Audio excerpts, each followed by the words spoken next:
സമയത്താണ് ഞങ്ങൾ വാതിലൊക്കെ ചവിട്ടി പൊളിച്ചിട്ടാണ് പുറത്തേക്ക് ചാടിയത്. കുട്ടികളൊക്കെ ഇങ്ങനെ പിടിച്ചിട്ടാണ് പോയത്. ഇത്ര തന്നെ ഏകദേശം ഉണ്ടായിരുന്നു. അപ്പോൾ പിന്നെ ഇത് കണ്ടപ്പോൾ ശരിക്കും കഴിഞ്ഞ് ഞങ്ങൾ 10-15 വർഷത്തെ അധ്വാനമാണ് ഇതിനകത്തുണ്ടായിരുന്നത്. ഓരോ മുട്ടുസൂചിയും കൂടെ എല്ലാം നഷ്ടപ്പെട്ടു. പക്ഷെ ഞങ്ങൾക്ക് ശരിക്കും വലിയ നഷ്ടമില്ലാന്ന് എനിക്കറിയാം. കാരണം ഞങ്ങൾ 5 പേരുടെയും ജീവൻ സുരക്ഷിതത്തോടെ കിട്ടിയിട്ടുണ്ട്. ബാക്കിയുള്ളവർ ഞങ്ങളുടെ കൂടെ വർക്ക് ചെയ്യുന്ന ഒത്തിരി പേര്, എൻ്റെ കൂടെ വർക്ക് ചെയ്യുന്ന ഒരു സ്റ്റാഫിന് ഫാമിലിയെ പോയി. പിന്നെ ഒരു സ്റ്റാഫ് ബാച്ചിലർ ഒരു പയ്യനായിരുന്നു, ഫീൽഡ് ഓഫീസർ. അവർ പോയി. പറയാൻ നിൽക്കാൻ കഴിയില്ല. അത് നോൺ സ്റ്റോപ്പായിട്ട് ഇങ്ങനെ വന്നുകൊണ്ടേ ഇരിക്കും. അതുകൊണ്ട് ദൈവാനുഗ്രഹം കൊണ്ട് ഞങ്ങൾ രക്ഷപ്പെട്ടു. ഇവരൊക്കെ ഞങ്ങൾ സഹായിക്കുന്ന ആൾക്കാരാണ്. വീട്ടിൽ നിന്ന് സാധനങ്ങൾ കൊണ്ടുപോകാൻ വേണ്ടിയിട്ട് ഇവരൊന്നും പേരറിയില്ല. പിന്നെ ഒന്നുമില്ല ഇനി പറയാൻ.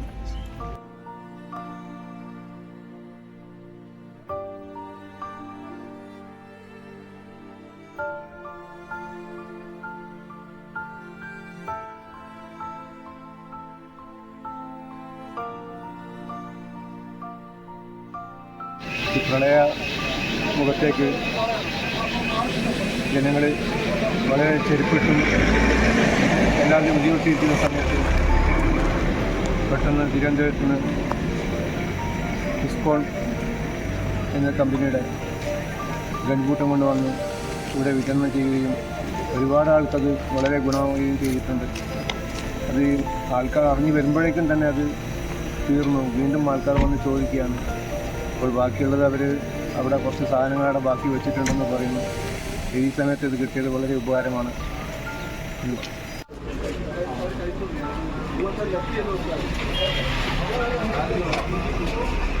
സംസാരിച്ചപ്പോൾ എന്താ വെച്ചാൽ എത്രയും പെട്ടെന്ന് പറഞ്ഞാൽ അത് പറഞ്ഞറിയിക്കാൻ പറ്റാത്ത രീതിയിലാണ് അത്രയും ലോഡ് കണക്കുന്ന സാധനം പെട്ടെന്ന് വീടുകളിൽ നിന്ന് ലോഡ് ചെയ്തെന്താക്കി വെച്ചാൽ തോട്ടത്തിലെത്തിച്ച്.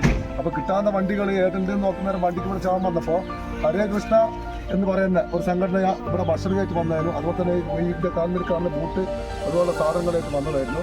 അപ്പോൾ ഓരോട് പറഞ്ഞപ്പോൾ ആ നിമിഷം തന്നെ ആ വണ്ടിയായിട്ട് ഇവിടെ വന്ന സാധനം കേട്ടിട്ട് മറ്റേ വേറെ വീട്ടിലേക്ക് താമസം മാറുകയാണ്. പുറത്തേക്ക് കൊണ്ടുപോകുന്നൊരു സംഭവമാണ്. ഇതൊന്നും എത്ര പറഞ്ഞ് അഭിനന്ദിച്ചാലും മതിയാത്തതാണ് ഈ പ്രവർത്തനം. അതുപോലെ തന്നെ നമ്മുടെ